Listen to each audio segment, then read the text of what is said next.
하나님도 토라지실까? 하나님도 삐지실까? 우리식으로 하면요. 하나님에 대해서 표현하기를 질투하시는 하나님이다, 이런 표현들이 있죠. 그러나 하나님이 질투하신다라는 표현은 우리 사람이 질투하는 것과는 조금 다른 의미입니다. 신성을 인간의 언어로 표현하는 거죠. 하나님의 성품을 우리 사람의 말로 표현을 해야 되기 때문에 사람이 가지고 있는 감정들을 통해서 표현하게 되는 거죠. 1절에 보면 이렇게 되어 있어요. 여호와여, 주께서 전에는 내게 노하셨사오나 이제는 주의 진노가 돌아섰고, 전에는 노하셨는데 이제는 돌아섰다, 이렇게 되어 있죠. 이사야 9장에 보면 계속해서 반복해서 나왔던 표현이 이런 표현들이 있어요. 그럴지라도 여호와의 진노가 돌아서지 아니하며 그의 손이 여전히 펴져 있으리라, 반복되어 나오는 표현이거든요. 하나님의 진노가 돌아서지 않고 돌아서지 않는다라고 계속 표현되어 있는데 이제는 진노가 돌아섰다, 이렇게 표현하죠. 왜 하나님의 진노가 돌아섰을까? 사람은 싸우고 나면 시간이 지나면 이제 화가 풀리는 경우가 있죠. 그렇잖아요. 우리가 가까운 사람과 뭔가 언쟁을 벌였다거나 감정이 상했다거나 그랬다고도 시간이 지나면 화가 풀리기도 하죠. 그럼 하나님도 시간이 지나서 진노가 돌아서셨을까? 마찬가지예요. 하나님의 진노라는 것도 사람의 언어로 하나님의 신성을 표현하는 거거든요. 하나님의 진노란 하나님의 공의의 표현입니다. 사람처럼 자기 감정에 의해서 성질이 나가지고 나빠진 상태를 말하는 게 아니에요. 하나님의 공의는 불의를 받아들일 수가 없죠. 그리고 그 불의가 의로 변할 때까지 대항하시죠. 그것이 진노입니다. 하나님은 공의로우신 하나님이어서 불의를 받아들일 수가 없고 불의에 대해서 오히려 대항하게 돼 있어요. 그것을 사람의 말로 표현하면 하나님의 진노다, 이렇게 표현하는 겁니다.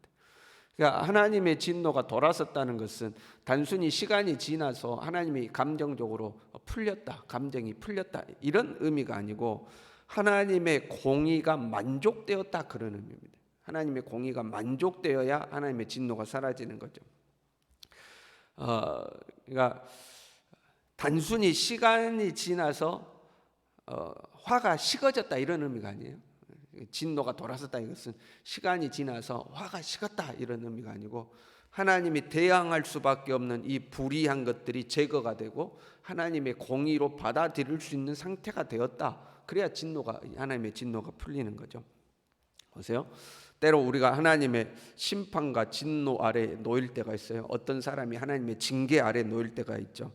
시간이 지나면 좋아지겠지. 우리 그렇잖아요. 어떤 사람이 힘들면 시간이 지나면 다 좋아져. 시간이 약이야. 시간 지나면 다 좋아져. 이렇게 표현하잖아요. 근데 하나님의 진노는 시간 지난다고 절대 좋아지지가 않아요. 우리가 회개하고 불의한 데서 돌아서야지만 하나님의 진노가 풀리는 거죠. 혹시 우리의 삶에 하나님의 징계가 아닐까 싶을 때가 있어요. 내가 하나님 앞에 잘못해서 나한테 이런 어려움이 생기지 않았나, 이제 이런 생각이 들 때가 있죠. 그러면 시간 지나면 좋아지겠지. 절대 좋아지가 않아요. 하나님 앞에 회개하고 돌아서야지만 하나님의 진노하심이 이제 풀리게 되는 거죠.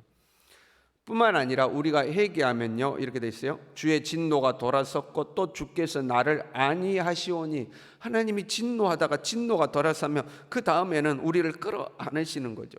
기가 막힌 하나님이에요. 그 자녀들을 양육할 때에 훈육을 하잖아요. 그러면 부모가 아이들을 혼내고 나서 책망하고 나서 마지막에는 꼭 아이들을 끌어안아 주게 돼 있습니다. 잘못된 것을 바로 잡아야지 감정까지 상하면 안 되기 때문에 아이들을 훈육하고 아이들이 자기의 잘못을 인정하고 잘못했다고 하면 이제 부모가 그 아이를 끌어안아 주게 돼 있죠. 하나님의 모습이 꼭 그런 거예요. 진노하셨다가 진노가 풀리면 우리들을 이제 안아 주시는 거죠. 중요해요. 하나님의 진노가 풀려야 안아주는 겁니다. 그 하나님의 진노가 풀리려면 어떻게 해야 된다고요? 시간 지나면 해결되겠지. 절대 그게 아니고 우리의 삶을 돌이켜야 되는 거죠. 보세요. 탕자가 집을 나갔어요. 아버지가 이 탕자를 사랑하지만 탕자를 찾으러 다니지를 않아요. 그렇죠? 탕자가 내가 하늘과 아버지께 죄를 지었구나 하고 자기의 잘못을 인정하고 회개하고 돌아오니까 아버지가 이 탕자를 끌어안으시죠. 회개하고 돌아와야 하나님이 우리를 끌어안으시는 거예요. 전에는 노하셨고 이제는 주의 진노가 돌아섰다. 전에와 이제의 이제 변환점이 있는 거죠. 전에는 진노했고 이제는 돌아섰다 했는데, 역사적으로 보면 이제 바벨론 포로 잡혀가는 것이 하나님의 진노고 그 포로에서 귀환하는 것이 하나님의 진노가 돌아섰다, 이런 표현이겠죠. 이 변환점이 바벨론 포로 귀환일 수 있겠죠. 그러나 예언적으로 보면 지금 하나님의 진노가 돌아서는 때는 이새의 줄기에서 한 싹이 나서 결실하는 때죠. 이새의 줄기에서 한 싹이 나서 결실하게 될 것이라고 예언되어 있지 않습니까? 그때가 하나님의 진노가 돌아서는 때이죠. 그리고 우리는 그때가 예수 그리스도의 때임을 알고 있죠. 예수님이 온 인류의 죄를 짊어지고 십자가에서 그 죄를 대속하신 때, 그때가 하나님의 공의가 만족되는 때죠. 하나님의 공의가 충족되는 때입니다. 그 전까지는 죄를 그냥 보류하고 계시다가 예수님께서 인류의 모든 죄를 짊어지고 십자가에서 죽으심으로 하나님의 의가 채워지게 되죠. 그래서 진노가 이제 돌아서는 때가 되고, 개인적으로는 우리가 이 예수님을 믿고 영접하는 그때가 하나님의 진노가 사라지는 때죠. 우리는 예수님을 믿기 전에는 공중의 권세 잡은 자를 따르며 본질상 진노의 자녀였다 하고 기록하고 있죠. 우리는 본질상 진노의 자녀였어요. 진노 아래 놓여 있는 자녀였어요. 하나님의 공의는 우리를 대항할 수밖에 없는 거예요. 왜? 공중의 권세 잡은 자를 따르며 죄 중에 거하고 있었기 때문에 하나님의 공의는 우리를 대항하게 돼 있죠. 그래서 본질상 진노의 자녀인 겁니다. 그러나 예수 그리스도를 믿음으로 죄 사함을 받았고 하나님의 자녀가 된 줄로 믿습니다. 본질상 진노의 자녀였던 우리가 하나님의 자녀가 된 거예요. 그러니까 하나님의 전에는 진노 아래 있었지만 이제는 우리가 거기에서 돌아선 상태가 된 거죠. 그래서 3절에 이렇게 이야기해요. 그러므로 너희가 기쁨으로 구원의 우물들에서 물을 기르리로다. 구원의 우물에서 물을 기른다, 이렇게 되어 있어요. 이 구원의 우물에 대해서는 신구약을 통해서 예언의 말씀들이 많이 있어요. 스가랴 13장 1절에는요. 그날에 죄와 더러움을 씻는 샘이 다윗의 족속과 예루살렘 거민을 위하여 열리리라. 샘이 열릴 것이다. 이사야 55장 1절에는요. 너희 목마른 자들아 물로 나오라. 돈 없는 자도 오라. 너희는 와서 사 먹되 돈 없이 값 없이 와서 포도주와 젖을 사라, 이렇게 되어 있고요. 요한계시록 22장 17절에는 성령과 신부가 말씀하시기를 오라 하시는도다. 듣는 자도 오라 할 것이요 목마른 자도 오라 할 것이요 원하는 자는 값없이 생명수를 받으라. 계속해서 이 생명의 물을 먹는 것을 이야기하죠. 요한복음 7장 37절에 예수님께서는 누구든지 목마르거든 내게로 와서 마시라, 이렇게 되어 있죠. 그러니까 지금 신구약을 통해서 계속해서 우물, 생명의 우물이 예언되어 있는데 그 생명의 우물에 대해서 예수님은 직접적으로 누구든지 목마르거든 내게로 와서 마시라. 내가 그 우물이다. 내가 그 우물이다. 내게로 와서 마시라 하고 말씀하고 있는 거죠. 구원의 우물이란 예수 그리스도죠. 그 구원의 우물을 먹는다는 것은 예수 그리스도를 믿음으로 구원 얻는 것을 이야기하는 거죠. 그리고 그 예수 그리스도를 믿음으로 우리에게 생명의 삶이, 새로운 생명의 삶이 주어지게 되어 있습니다.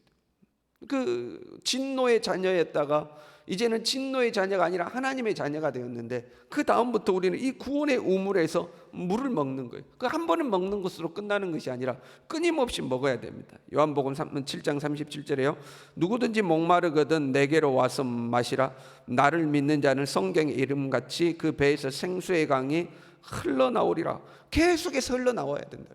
계속해서 흘러나오는 겁니다. 그냥 가서 한 컵 이렇게 한 컵 마시고 끝나는 게 아니고 내 배에서부터 이 생수의 강이 계속해서 흘러나와야 하는 거죠.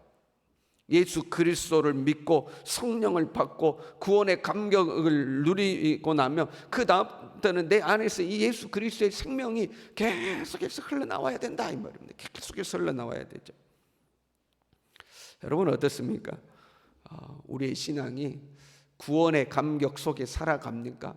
내 안에서 이 구원의 기쁨과 즐거움이 계속해서 흘러나오고 있습니까? 아니면 이제 구원받은 것은 옛날에 따놓은 당상이고 이제는 좀 돈도 좀 있었으면 좋겠고 세상에서 높은 지혜에 올랐으면 좋겠고, 그러니까 하나님의 은혜로 감사하고 내가 구원받았음에 감격하는 것이 아니라 이제는 당신 예수 믿고 구원받았습니다. 그 별로 감흥이 없어.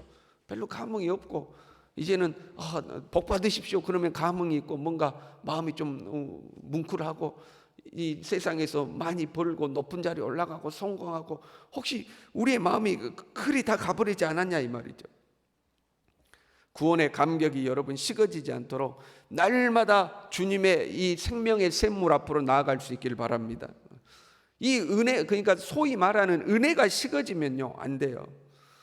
구원이라는 것도 은혜가 있을 때 세상 무엇보다도 값진 것입니다. 구원이라는 것이. 그래서 내게 은혜가 있으면 구원받았다는 사실에요 감사하고 감격하고 찬양하죠. 2절 보세요. 이렇게 되어 있어요. 보라, 하나님은 나의 구원이시라. 내가 신뢰하고 두려움이 없으리니 주 여호와는 나의 힘이시며 나의 노래시며 나의 구원이심이라. 나를 구원하신 하나님을 찬양하잖아요. 보라, 보라, 하나님은 나의 구원이시라 하고 노래하잖아요. 그 은혜가 있으며 나 같은 죄인 살리신 하나님의 은혜 감사합니다. 감사합니다. 감사가 나와요. 그런데 은혜가 없어지잖아요. 구원이라는 것은 우리가 우스갯소리를 하는 것처럼 10원만도 못합니다. 아예 구원이야 뭐 천국이야 죽어봐야 하는 일이고, 당신 구원받았다는데 내 손에 뭐 지어진 뭐 특별한 것도 없고, 그렇지 않습니까 여러분? 구원이라는 게 내 손에 뭐 특별히 지어진 게 있습니까? 죽어 천국 간다는데 그거야 죽어봐야 아는 거고. 은혜가 없으면요 구원받았다, 예수님이 너 때문에 십자가에 죽었다, 그게 나하고 뭔 상관이에요? 뭐 차라리 국밥이라도 한 그릇 사주지. 내 목구멍으로 들어오는 거 아무것도 없고 손에 잡히는 거 아무것도 없는데 구원받았다고 그러면 10원만도 못하는 거지. 그러니까 은혜가 없으면 구원받았다는 이 사실이 아무 소용이 없는 겁니다. 아무 소용이 없는 거. 내가 이 구원의 생물, 생명의 샘물에 가서 날마다 이 은혜의 샘물을 먹고 내 안에서부터 은혜의 강이 흐를 때 구원받은 것이 너무 감사해서 보라 여호와는 나의 구원이시라 하고 찬양을 하는 거죠. 그런데 은혜가 없으면 아무것도 없는 거예요. 구원의 감격이 사라지면 복음 전파의 사명도 식어진 거예요. 예수님을 이야기하고 싶지가 않은 거예요. 내 안에 구원의 감격이 있어요. 야, 나 구원받았다. 너도 구원받아야지. 야, 예수 믿으니까 얼마나 좋은지 몰라. 너도 예수 믿어야지. 이 말이 나오잖아요. 그런데 은혜가 식어지고 구원의 감격이 없어지면 너 교회 다니냐? 어쩌다 보니까 교회 다녀. 교회 다니니까 좋아? 좋은 것도 있고 안 좋은 것도 있고. 근데 예수 믿으란 말을 안 해요. 야, 예수 믿으니까 얼마나 좋은지 몰라. 너도 예수 믿어야 된다. 예수 믿고 구원받아야 된다. 이 말이 안 나오는 거죠. 5절에 보세요. 극히 아름다운 일을 하셨음이니 이를 온 땅에 알게 할지어다. 온 땅에 알리고 싶은데, 온 땅에 예수님이 나의 죄를 대신해서 죽으셨다, 나 구원받았다, 이걸 알게 해야 되는데 다녀보니까 교회가 꼭 좋은 것만 아니더라. 믿는 자 입에서 이제 이런 이야기가 나오는 거죠. 내가 너희 교회가 우리 교회 오지 말고 저쪽에 가까운 교회가, 이게 되는 거예요. 왜? 내 안에 은혜가 없어지니까. 극히 아름다운 일을 하셨다고 했어요. 극히 아름다운 일. 하나님이 하신 아름다운 일에는요, 이스라엘의 역사를 보면 출애굽도 아름다운 일이겠죠. 바벨론에서 포로 귀환하는 것도 아름다운 일이겠죠. 그러나 그 중에서도 극히 아름다운 일은 하나님이 아기 예수의 몸으로 이 땅에 오신 사건, 임마누엘의 사건, 죄인을 구원하시기 위해서 십자가에서 죽으신 그 사건이 극히 아름다운 사건이지 않겠습니까? 우리가 성공해서 이 땅에서 복을 받는 것도 아름다운 일이겠죠. 가난의 문제에서 빠져나온 것, 질병의 문제에서 빠져나온 것, 내 삶을 괴롭히는 문제에서부터 우리가 출애굽하듯이 빠져나오는 거 아름다운 일이겠죠. 그러나 그 무엇보다도 나의 죄를 대신해서 십자가에서 죽으신 이 예수 그리스도의 사건, 이것이 가장 아름답고 귀한 사건인 거죠. 우리에게는 이게 가장 큰 복음인 거죠. 은혜가 있으면 이것보다 더 귀한 사건은 없는 거예요. 근데 은혜가 없어지면 구원 말고 100원이라도 줬으면 좋겠다, 1000원이라도 줬으면 좋겠다, 이렇게 되는 거죠. 이 새벽에도 하나님의 이 구원의 샘물에, 구원의 우물로 나아가서 하나님의 이 구원의 우물을 마음껏 마시고 우리 안에서 은혜의 강물이 넘쳐 흐르는, 날마다 이 은혜 속에 살아가는 우리 모두 될 수 있기를 바랍니다. 기도하겠습니다.